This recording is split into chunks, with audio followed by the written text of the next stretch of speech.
함께 보실 하나님의 말씀은 구약성경 레위기 6장입니다. 오늘 5월 6일 레위기 6장을 읽는 날인데 6장은 1절부터 30절까지 좀 길게 되어 있어서 다 읽지는 않고요.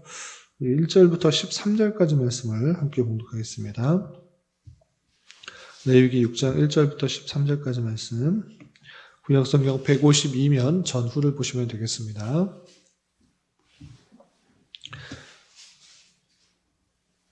1절부터 함께 봉독합니다. 여호와께서 모세에게 말씀하여 이르시되 누구든지 여호와께 신실하지 못하여 범죄하되 곧 이웃이 맡긴 물건이나 전당물을 속이거나 도둑질하거나 착취하고도 사실을 부인하거나 남의 잃은 물건을 줍고도 사실을 부인하여 거짓 맹세하는 등 사람이 이 모든 일 중에 하나라도 행하여 범죄하면 이는 죄를 범하였고 죄가 있는 자니 그 훔친 것이나 착취한 것이나 맡은 것이나 잃은 물건을 준 것이나 그 거짓 맹세한 모든 물건을 돌려보내되 곧 그 본래 물건에 5분의 1을 더하여 돌려보낼 것이니 그 죄가 드러나는 날에 그 임자에게 줄 것이요 그는 또 그 속건 제물을 여호와께 가져갈지니 곧 내가 지정한 가치대로 양떼 중 흠없는 순양을 속건 제물로 위하여 제사장에게로 끌고 갈 것이요 제사장은 여호와 앞에서 그를 위하여 속죄한즉 그는 무슨 허물이든지 사함을 받으리라. 여호와께서 모세에게 말씀하여 이르시되 아론과 그의 자손에게 명령하여 이르라. 번제의 규례는 이러하니라. 번제물은 아침까지 제단 위에 있는 석쇠 위에 두고 제단 위에 불이 그 위에서 꺼지지 않게 할 것이요 제사장은 세마포 긴 옷을 입고 세마포 속바지로 하체를 가리고 제단 위에서 불태운 번제의 재를 가져다가 제단 곁에 두고 그 옷을 벗고 다른 옷을 입고 그 재를 진영 바깥 정결한 곳으로 가져갈 것이요 제단 위의 불은 항상 피워 꺼지지 않게 할지니 제사장은 아침마다 나무를 그 위에서 태우고 번제물을 그 위에 버려놓고 화목제에 기름을 그 위에서 불사를 지며 불은 끊임없이 제단 위에 피워 꺼지지 않게 할지니라. 아멘. 네, 감사합니다. 오늘 함께 살펴볼 하나님의 말씀은 레위기 6장입니다.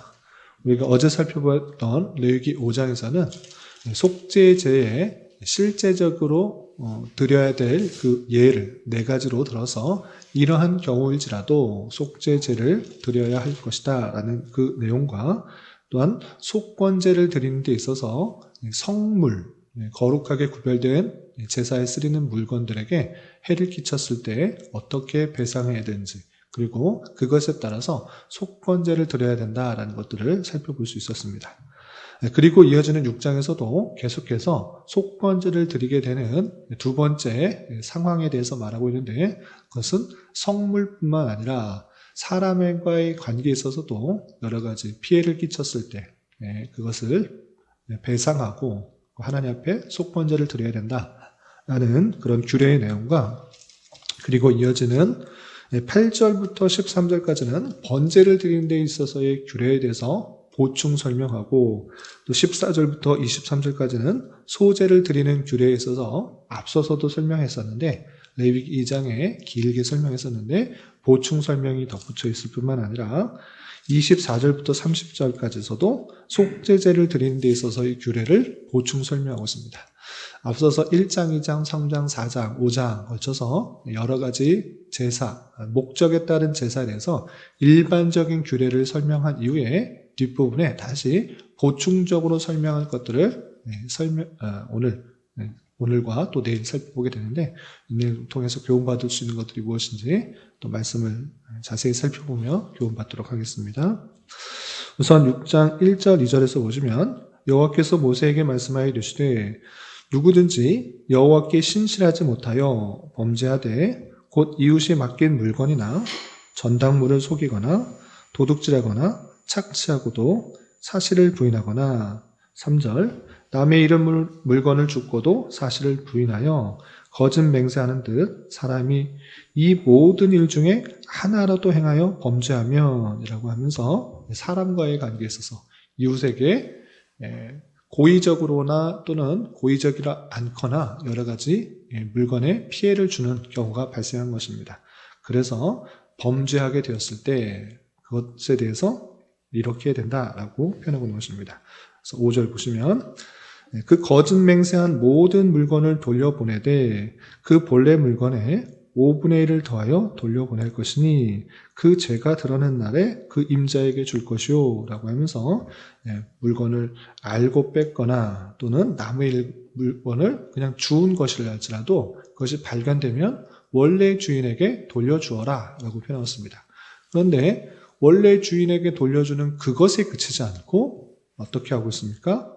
우리가 어제 살펴봤던 성물외 규례와 마찬가지로 그 것의 값어치에 5분의 1을 더하여서 돌려주라 이렇게 표현하고 있는 것입니다. 이 내용을 통해서 귀한 자세를 살펴볼 수가 있는데 그것은 내 물건이 소중한 줄 알면 남의 물건도 소중하게 생각해야 되는 것이 바른 자세인 것입니다. 그렇기 때문에 그것을 원래 주인에게 돌려줄 때는 5분의 1을 더하여서 주어서 그 남의 재산과 또 남의 것을 소중히 생각하는 그 자세를 잘 우리는 확인하게 됩니다. 그리고 이 말씀 중에서도 아주 특이할 만한 표현이 있는데 그것은 2절 앞에 이렇게 표현되어 있는 것입니다. 2절 보시면 누구든지 여호와께 신실하지 못하여 범죄하되 라고 표현하고 있는 것입니다. 하나님 앞에서 신실한 자는 어떤 사람인가? 그것은 범죄하지 아니한 또는 다른 사람에게 있어서 그 재산을 보호하고 유익을 끼치는 사람이 여호와께 신실한 자다 이렇게 표현하고 있는 것입니다. 그냥 나만 내 생각과 내 모든 행동이 주님의 모습과 그 1:1 관계로 그치는 것이 아니라 남에게 있어서도 그 재산과 유익을 끼칠 수 있는 사람 그리고 그것에 따라서 온전히 범죄하지 않고 하나님을 기쁘시게 하는 사람 그것이 여호와께 신실한 자다 이렇게 표현하고 있는 것입니다. 그래서 여호와께 신실하지 않은 자는 남에게 물건을 훔치거나 또 유익을 끼치지 못하고 아니 해를 끼치는 모습들을 드러나게 되는데 그런 것들이 발견되면 그 자리에서 그날 바로 5분의 1을 더하여서 배상을 해 주어라 이렇게 표현하고 있는 것입니다.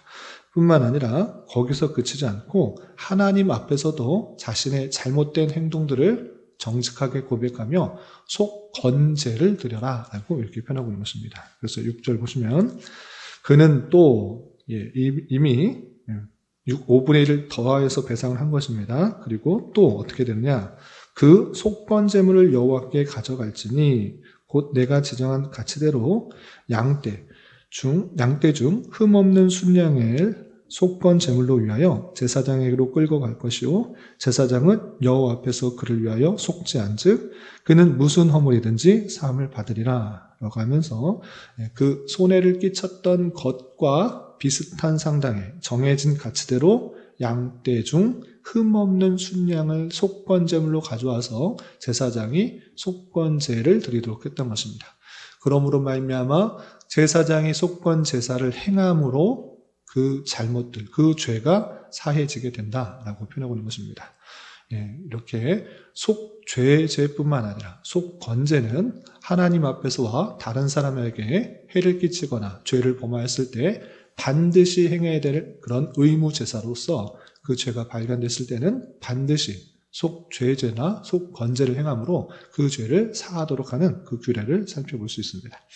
이렇게 6장 7절까지 총 5가지 목적에 따라서 드리는 제사에 대해 말한 다음에 다시 한번 번제부터 시작하여서 더욱더 덧붙여야 될 그런 세부적인 내용들을 추가적으로 말하는 것을 보게 됩니다.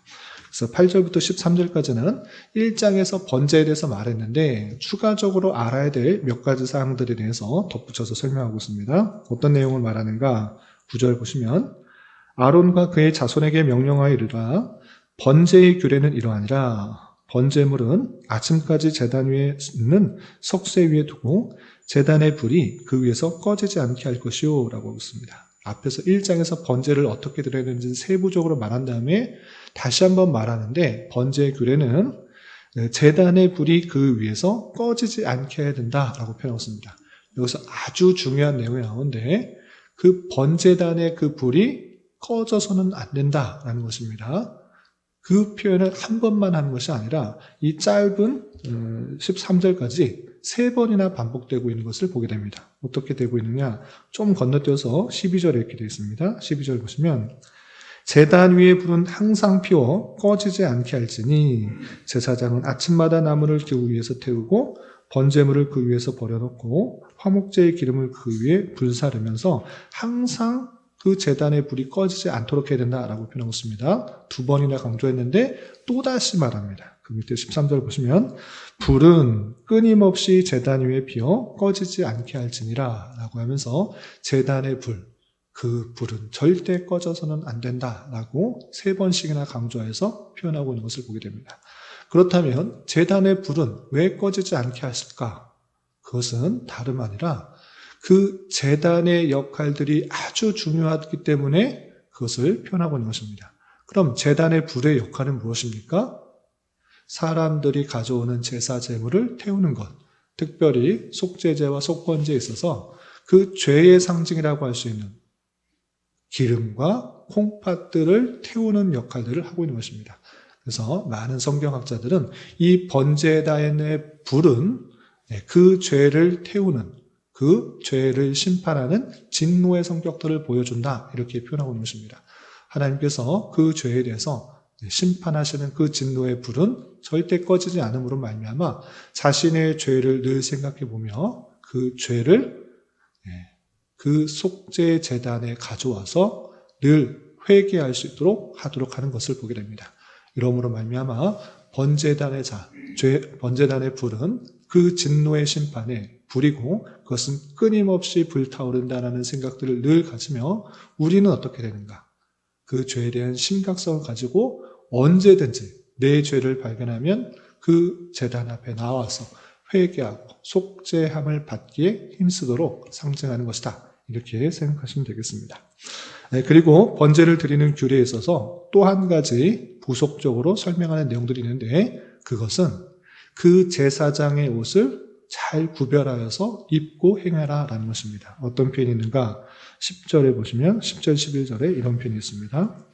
10절 11절 보시면 제사장은 세마포 긴 옷을 입고 세마포 속바지로 하체를 가리고 제단 위에서 불태운 번제의 재를 가져다가 제단 곁에 두고 그 옷을 벗고 다른 옷을 입고 그 재를 진영 바깥 정결한 곳으로 가져갈 것이요 라고 하고 있습니다. 제사장이 원래 제사 드릴 때 입는 옷과 그 재를 그냥 바깥에 버리는 일에 있어서 구분하여서 설명하고 있는 것입니다. 제사 드릴 때는 긴 세마포 속바지와 그 겉옷을 가지고 하체를 가려서 정결한 마음으로 또 하나님께 온전한 헌신한 마음으로 제사를 드리되, 그냥 재를 버리는 일은 그 옷을 갈아입고 평상복으로 갈아입은 채로 그 재를 가져다 버리라, 이렇게 표현하고 있는 것입니다.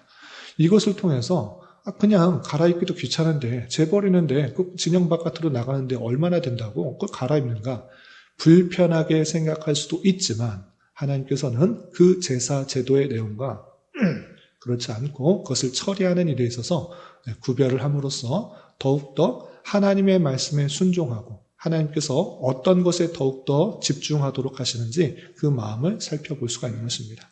이렇게 하나님께서는 세세하게 그 제사장에게 해야 될 내용들을 알려주므로 자신의 편한 방법이 아니라 자신의 판단에 따라서 하는 것이 아니라 오직 하나님의 말씀에 기준하여서 제사로 드리고 섬길 수 있도록 하는 그런 모습을 볼 수 있는 것입니다.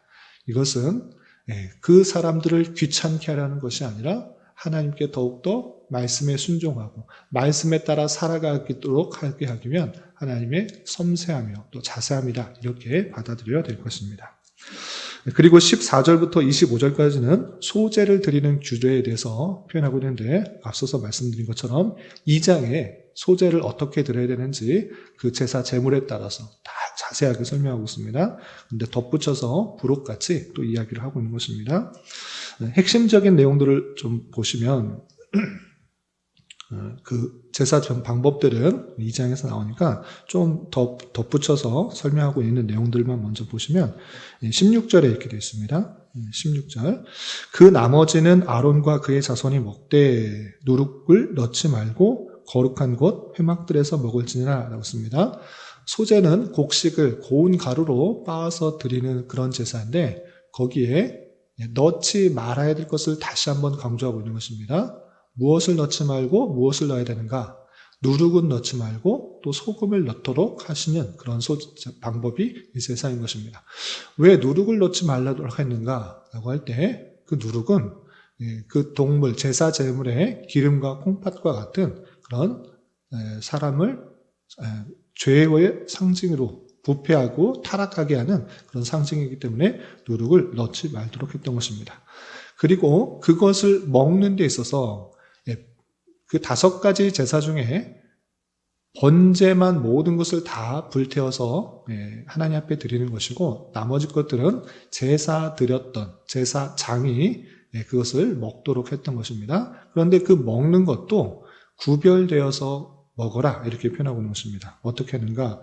16절 하반절에 보면 거룩한 곳 회막들에서 먹을지니라 라고 하면서 그 먹는 것도 내가 받았으니까 제사 드린 것 한 움큼만 화제로 드리고 나머지 것은 내 것이다. 내가 알아서 먹겠다 하고 그냥 집으로 돌아와서 먹고 싶은 대로 그냥 먹는 것이 아니라 제사의 일환으로서 한 움큼은 뿌리고 화제로 드리고 나머지 것은 거룩한 곳, 그 회막들에서 먹으라 라고 하면서 그 제사의 제도 중에 그 먹는 행위도 하나의 의식처럼 하나님께서 정해주신 것을 보게 됩니다.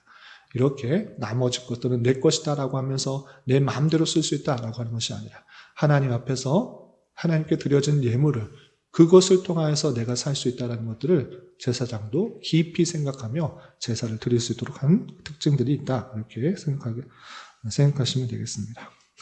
그리고 또 특이할 만한 중에 하나는 무엇이냐라고 할 때 제사장이 드리는 소제의 그 제물을 어떻게 하는 것인가?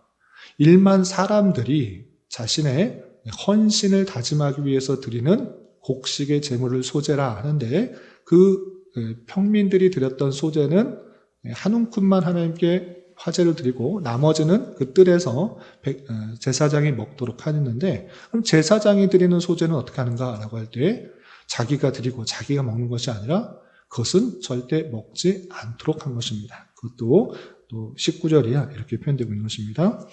19절 이하 보시면 20절부터 보겠습니다. 20절 보시면 아론과 그의 자손은 대제사장과 제사장들인 것입니다.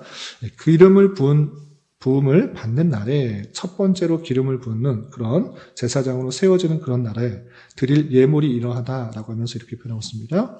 고운 가루 10분의 1 에바를 항상 드리는 소제물을 삼아 그 절반은 아침에 절반은 저녁으로 드리되 그것을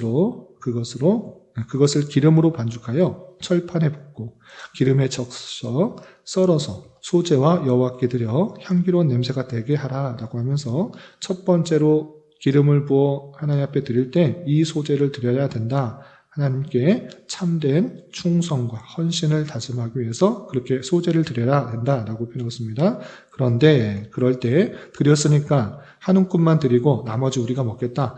이렇게 하지 말라라고 하는 것입니다. 22절, 23절 보시면 이 소제는 아론의 자손 중 기름 부음을 받고 그를 이어 제사장 된 자가 드릴 것이요 명하는 규례로 여호와께 온전히 불사를 것이니 제사장의 모든 소제물은 온전히 불사르고 먹지 말지니라 라고 표현하고 있습니다.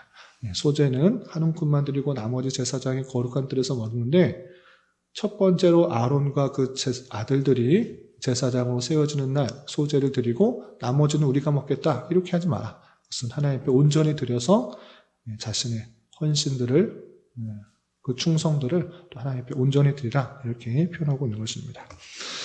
그리고 24절부터 마지막 30절까지는 속죄제를 드리는 규례에서도 또 보충 설명하고 있는 것을 보게 됩니다. 앞서서 속죄제를 어떻게 또 대상에 따라서 제사장이 죄를 범하였을 때는 어떤 것을 드리고 어떻게 드려야 되는지, 온 회중이 잘못했을 때는 또 장로들이 어떻게 해야 되는지, 그리고 족장들이 했을 때는 어떻게 되는지, 평민들이 어떻게 했는지는 잘 설명하고 있는데 보충하여서 그것들을 제사를 드리고 남은 음식들을 어떻게 되는지 또 이렇게 설명하고 있는 것입니다. 25절 보시면 아론과 그의 아들들에게 말하여 이르되 속죄제의 규례는 이러하니라. 속죄제물은 지극히 거룩하니 여호와 앞에 번제물을 잡는 곳에서 그 속죄제물을 잡을 것이요 죄를 위하여 제사 드리는 제사장이 그것을 먹되 곧 회막들 거룩한 곳에서 먹을 것이며 라고 하면서 소제와 마찬가지로 드리는 콩팥과 기름을 불태우고 나머지 것들을 취하는 데 있어서 제사장들이 취하게 되는데 먹는데 내가 이것을 가져왔으니 사람들이 이것 제사 제물로 가져왔으니 내 집에 가서 맛있게 요리해서 구워 먹겠다. 이렇게 하지 말라라는 것입니다. 그 먹는 행위조차 제사의 일환이니 거룩한 그 곳에서 먹어라. 이렇게 구별함으로써 그 제사의 하나에 포함된 것이 그 제사장들이 그 음식을 취하는 것. 이것도 하나의 제사의 의식으로 생각하면서 제사를 통해서 성도들의 제사를 통하여서 그 제사장들이 온전히 먹을 수 있다는 것들을 잊지 않도록 또 살펴보게 된 것입니다. 또 29절과 30절에서도 이렇게 표현하고 있습니다. 제사장인 남자는 모두 그것을 먹을지니 그것은 지극히 거룩하니라 라고 하면서 제사장인 남자들 모두 먹어야 된다 이렇게 표현하고 있고 30절에 그러나 피를 가지고 회막에 들어가서 성죄하게 한 속죄제의 제물을 고기는 먹지 못할지니 불사를지니라 라고 하면서 회막에 들어가서 성소에게 속죄하게 한 죄, 온 백성들이 지었던 죄, 그리고 제사장이 잘못해서 지었던 죄, 그 죄의 값으로 나온 속죄 제물은 먹지 말라 이렇게 표현하고 있는 것을 보게 됩니다. 왜? 제사자의 주체가 제사장 자신과 동일하기 때문에 그것을 먹지 말라라고 하는 것을 보게 됩니다.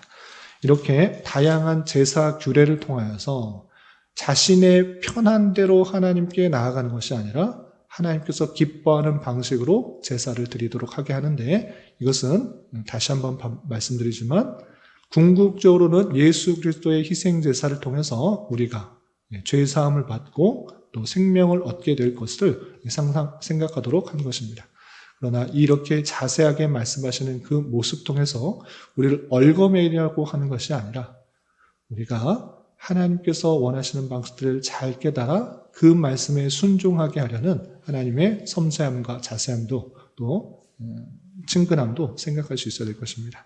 이러한 말씀에 따라 우리가 예수 그리스도의 보혈의 은혜로 죄사함을 받았다라는 생각들을 가지며 내 자신이 소중한 것처럼 남의 생명과 또 재산과 또 그런 모든 것들이 소중한 것을 알아 그것을 지켜 보호해 줄 뿐만 아니라 하나님의 말씀에 근거하여서 살아가는 그 인생이 얼마나 중요한지 알아 더욱더 하나님의 말씀을 부지런히 읽고 교훈받아 그 말씀대로 살아가게 힘써야 되는 것입니다. 이런 저와 여러분이 되시기를 주님의 이름으로 부탁을 드립니다. 기도하겠습니다.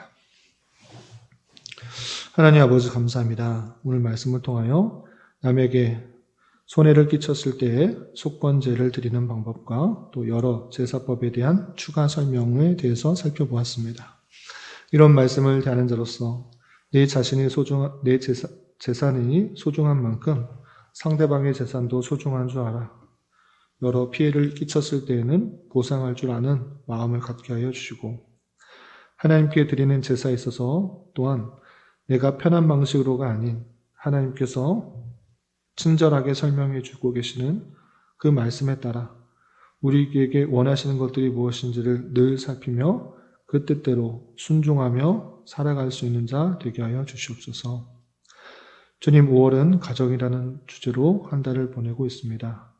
주님께서 주신 가정의 소중함을 잘 깨닫게 하여 주시고 각 가정마다 하나님의 말씀이 기준이 되어 하나님을 온전히 섬기는 교회 같은 가정이요 천국 같은 가정이 다 될 수 있도록 은혜를 더하여 주옵시며 우리 교회 또한 가정 같은 사랑과 용서와 자비와 긍휼이 잘 드러나는 나는 교회가 될 수 있도록 은혜를 더하여 주시옵소서. 주님, 교회 내 육체의 질병과 연약함으로 병원의 치료를 받는 여러 성도들과 그의 가족들이 있사오니 주님 붙들어 주셔서 건강하게 잘 회복될 수 있도록 은혜를 더하여 주옵시며 가족의 전도와 신앙을 위해 직장과 사업적인 문제로 주님께 간절히 기도하는 여러 지체들이 있사오니 주님께서 그 모든 상황과 여건, 마음과 생각을 주장하여 주셔서 우리의 기대와 소망보다 훨씬 더 풍성한 것들로 채워주시는 하나님을 깊이 경험할 수 있는 교회되도록 인도하여 주시옵소서. 이 시간 각자 간절하게 간구하는 기도 제목 주님께서 들으시고 가장 선한 것들로 응답하여 주시옵소서. 예수님의 이름으로 기도 올리옵나이다.